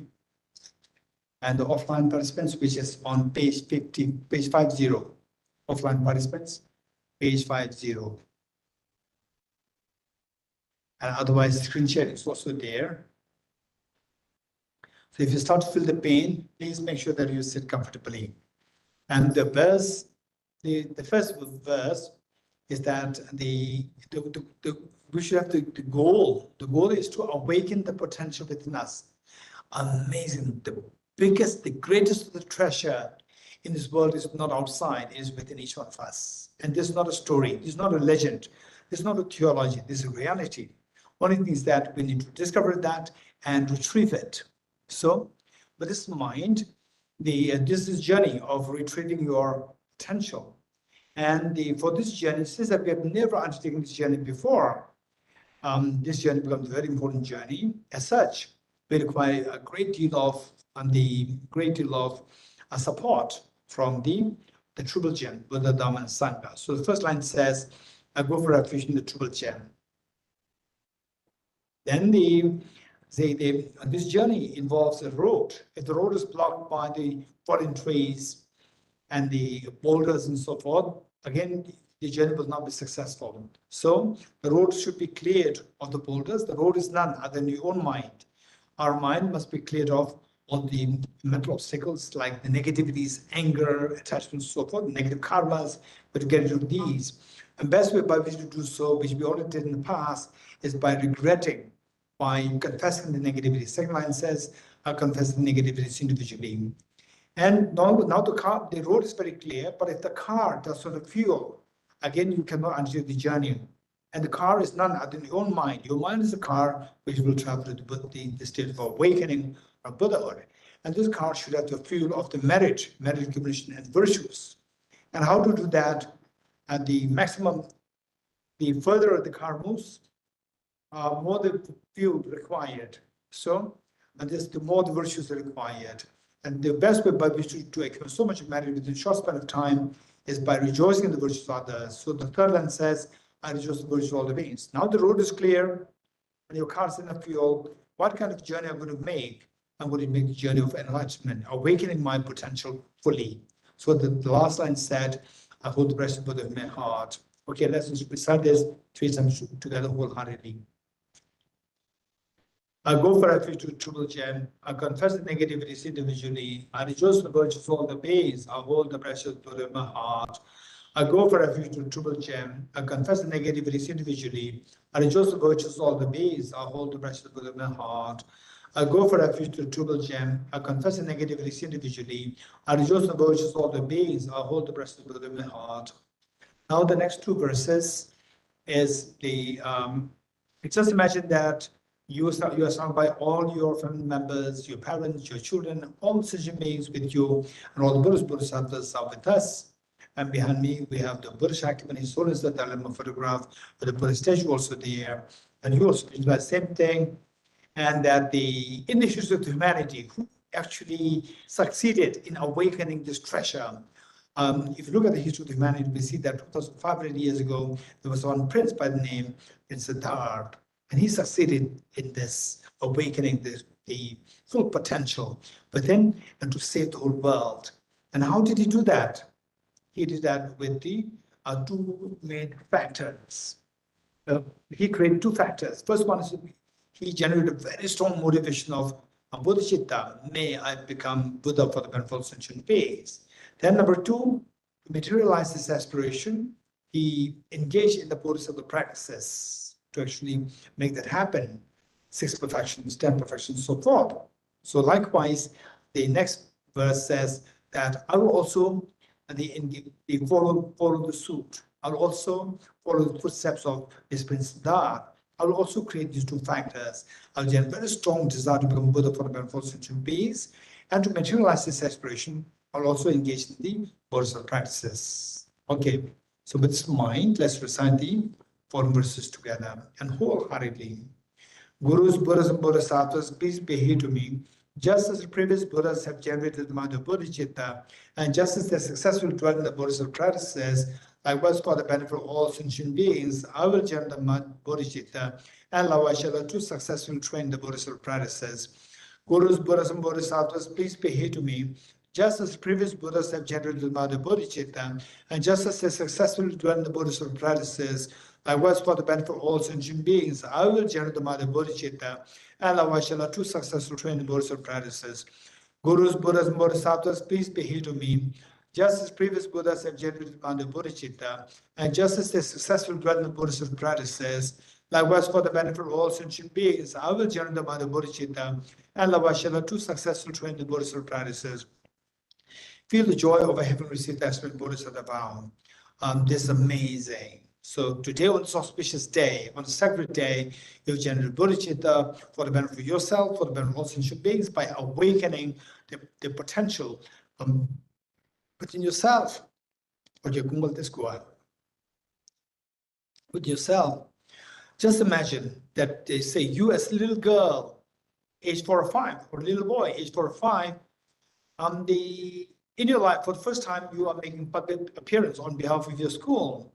And the same that how proud your parents would be. This is exactly what is happening to all the Buddhist Bodhisattvas. They're watching us doing this, and they're so proud of you. Just imagine that that you, as a little girl, little boy, extremely responsible. You bring all your siblings and make them also take part in this program. This is what you've done today. You've included all the sentient beings, your parents, your children, and all family members, all sentient beings with you. And the Buddhist Bodhisattvas, they're extremely, extremely happy over what you've done. So just imagine that all these many years that your mother only hears about complaint from your school principal, complain about the daughter, complain about the son, and today the school principal comes, but the mother again very apprehensive. What come to complain? The school principal said, no, we came here to congratulate you. What for? That your daughter and your son, two of them are appointed as best students of this school today. And your mother was so happy. She couldn't believe all these many years receiving complaints. And today, for the first time, she received such a compliment because of the daughter and son. So this is exactly what happens to all Buddhist Bodhisattvas. And that joy and happiness all Buddhist Bodhisattvas feel, invoke their Vajramoon within the heart of the Buddhist Bodhisattvas to multiply infinite number of times. Like rain shower, these Vajramoon descend to merge with the one that visualizes the heart, thereby become non-dual, stabilized, and blessed. Likewise, all these replicas, innumerable Vajramoons descend from the Buddhist Bodhisattva's heart to merge with one that visualizes the heart of your mother, at the heart of your father, at the heart of each of your family members, including children, and each of the beings in Hyderabad, in India, in your own country, in the whole world, in the whole universe, thereby blessing, thereby become non-dual, thereby they become stabilized. Okay, that's amazing. It's amazing. So the Buddhist Bodhisattvas, they're so happy with what you did today, and for you, the best way by which to repay the kindness of parents, to repay the kindness of all your dear mothers, of the mothers of the past lives. This what you did today, that's the best thing. And of all the gifts that you can possibly think of making to Buddhist Bodhisattvas, this is the greatest gift. The Buddha himself very clearly indicated that of all the gifts, one moment of the practice of compassion far excels the gift of the whole universe filled with gems and offered to the Buddhist Bodhisattvas. If this were to be the case, what I mentioned of our having taken that special Bodhisattva vow, and today you have made the greatest gift to all Buddhist Bodhisattvas. And of your life, we see that there's nothing greater thing that we can do in a life. And today we made this. You've given such meaning and purpose to your life. And all these wonders happening because of the blessings of Buddhist Bodhisattvas, and particularly Buddha Shakyamuni and His Holiness the Dalai Lama on this auspicious day. As a gesture of thanking them, let us slowly stand up along with all the beings to thank all Buddhist Bodhisattvas by making 3 prostrations.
Shall we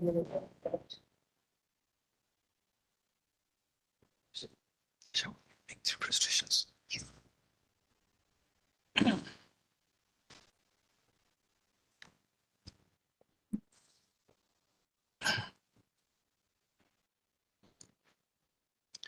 Okay, please take your seats.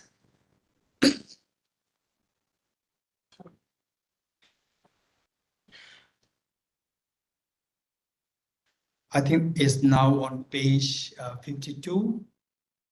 Page 52, the next page, or 51, I think. Yes, 51.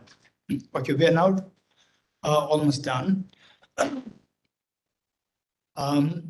So we have taken the aspiration of Buddhist vow, and very, very, very meritorious. And if you do like this, these will make sure that our anger towards other beings, selfishness, and they all will subside. As the anger and the selfishness subsides, your compassion grows, your happiness grows. Meanwhile, the ultimate treasure within us, the Buddha nature, will become awakened. And wherever you are, say your family members, people around you, at the workplace, your colleagues, wherever, everybody will start to love you. They will revere you. They will see that, they say that you are somebody who can guide them. This is what happens. So with this in mind, to make sure that we come in contact with the same teaching of the Bodhicitta, the wisdom of emptiness, the 2 wings for the bird to cross the ocean of samsara, cross the ocean of miseries. And we'll recite this verse so that in the future lives also we'll meet with the same teachings. Okay, with this in mind, let's recite the 3 times together wholeheartedly and imagine that all beings are joining you. Throughout my future lifetimes, may I always be guided by the compassionate Buddha and be able to uphold the true precious bodhicittas even in the course of my life. Throughout my future lifetimes, may I always be guided by the compassionate Buddha and be able to uphold the true precious bodhicittas even in the course of my life. Throughout my future lifetimes, may I always be guided by compassionate Buddha and be able to uphold the true precious bodhicittas even in the course of my life. Okay, so now I will read the following verses together to invoke joy with respect to bodhicitta. So in future lifetimes, when we encounter with the teaching of bodhicitta, our joy will make us to effortlessly engage in Buddhist practice, and then we succeed in the following the path, gade para samade bodhisvaha, and reach the ultimate goal where 24/7 you experience the infinite happiness and total fearlessness, and then you can share this wisdom with all the human sentient beings. In order to further increase this bodhicitta from now on, those with discernment who have lucid the seas and awakened mind of bodhicitta in this way should highly praise it in the following manner. Today my life has borne fruit, have well obtained this human existence. I've been born with the family of the Buddha and now one of Buddha's children. Thus, whatever actions I do from now on must be in accord with the family. Never shall it disgrace or pollute this noble and unsullied race. Just like a blind man discovering a jewel in a heap of rubbish, likewise by some coincidence an awakened mind has been born within me. It is the supreme ambrosia that overcomes the sovereignty of death. It is the inexhaustible treasure that eliminates all poverty in the world. It is the supreme medicine that cures the world's disease. It is the tree that shelters all beings, wandering and tired on the path of conditioned existence. It is a universal bridge that leads to freedom from unhappy states of birth. It is the dawning moon of the mind that dispels the tormentors to 7 conceptions. It is a great sun that finally removes the mystic ignorance of the world. It is a quintessential butter from the china of the middle Dharma. For all these guys traveling on the path of conditioned existence, who wish to experience the boundless happiness, this will satisfy them with joy and actually place them in the supreme bliss. Today, in the presence of all the protectors and for the world to be guests at a festival of temporary and ultimate delight, may gods, demigods, and all be joyful. Okay, with this, we've concluded the ceremony. Now we're going to do the end-direction prayer, the 3 verses, end-direction prayer. No, Kungala, just the 3 verses. Page 52, which we just finished. Page 52, yes. After this. Hola. Good. Okay, page 52, you should be on page 52. Okay. Okay.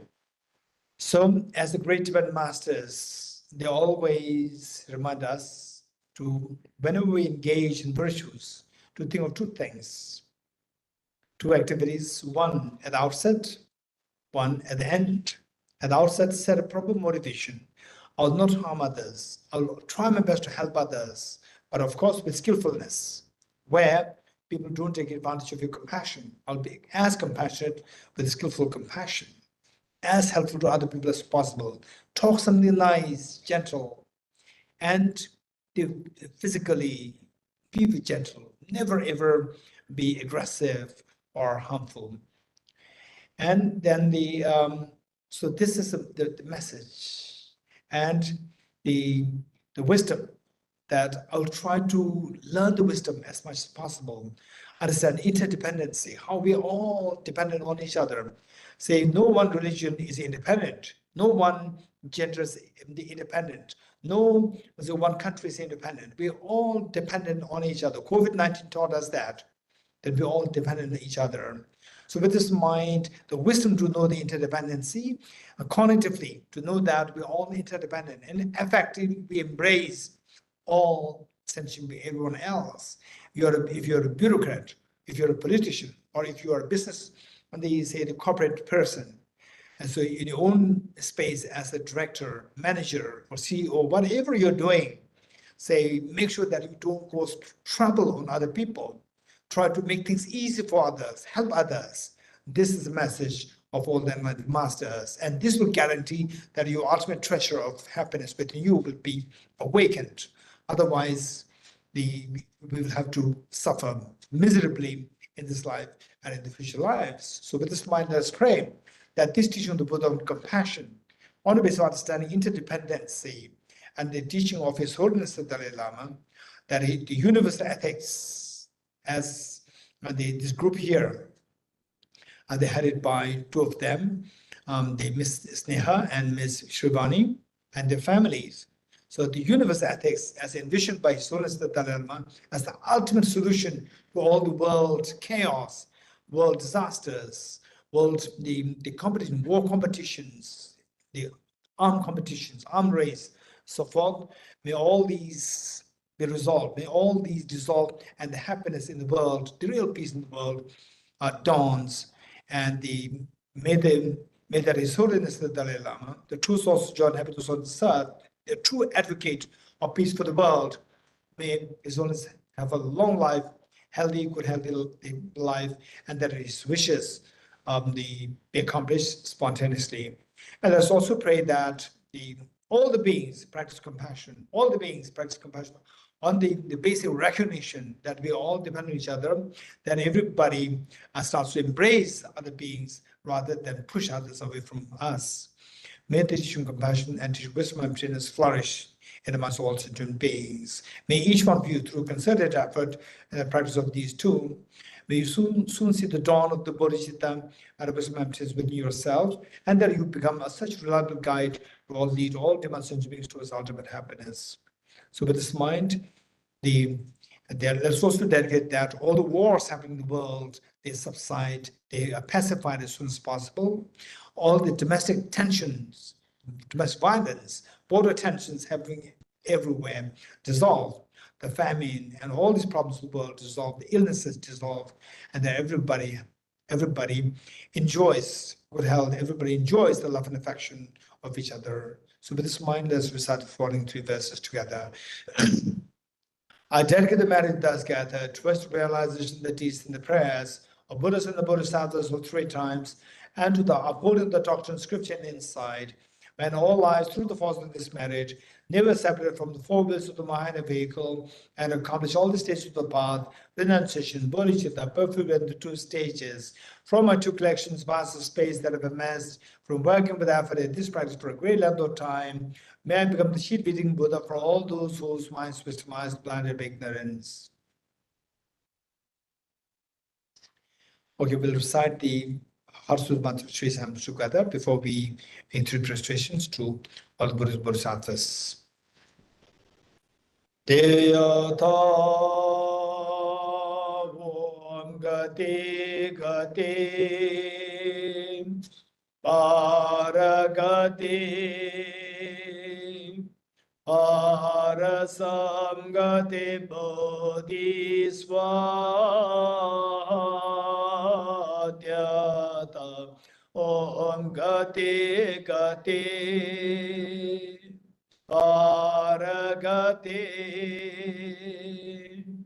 Parasamgati Bodhisvatyata Om Gati Gati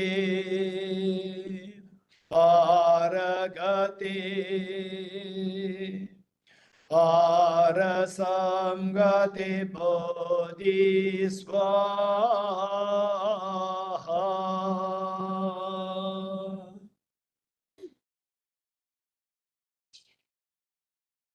Okay, there is yes, Kungala. Please now take over. Thank you very much, Venerable Geshe-la, for always guiding us with your wisdom and your compassion. And on behalf of Tibet House and all the participants who have joined online through WebEx, YouTube, Russian YouTube, and the Hindi participants as well, we would like to thank you and pay homage to what you have always been guiding us throughout the time. Thank you very much, Venerable Geshe-la. And I would also like to thank all the participants who have joined with us for today's auspicious occasion of Lha Bab Düchen. And before we conclude the session, I would like to request all the participants to kindly offer 3 prostrations with Venerable Geshe-la before we conclude this session. Thank you very much.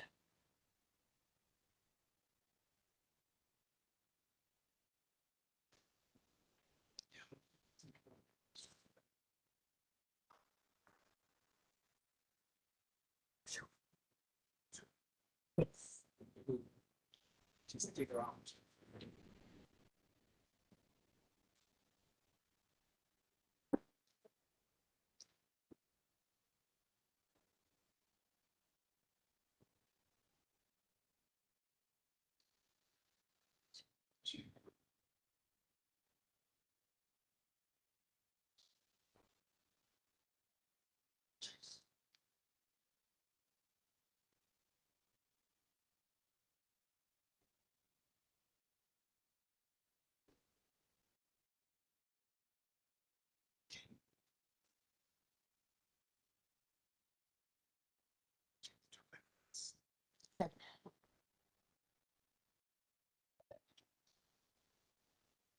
Thank you, everyone. All the participants. Yes, everyone can say. Raise hands. Thank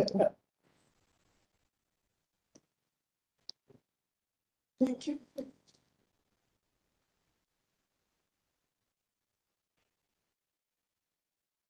Should I?